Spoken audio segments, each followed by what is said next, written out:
star on the chair. So you're gonna start with your client facing profile. We're gonna turn kneel to face the back wall. From here, your hands are gonna come on for this hand goes all the way across the chair. Opposite, I'm gonna assist kneel because this pedal is extremely heavy. We are on 3 springs right now. We're gonna press all the way down, awesome.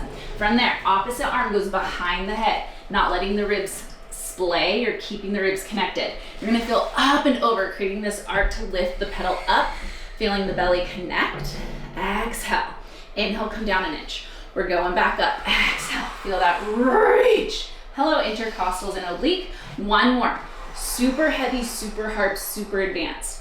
Bring it back down. For safety, you bring your hand back down. From there, you're gonna turn to face the pedal. Help them reach the edge all the way back up, I got you. And then slowly standing up, finding the length through the crown of the head and that star on chair.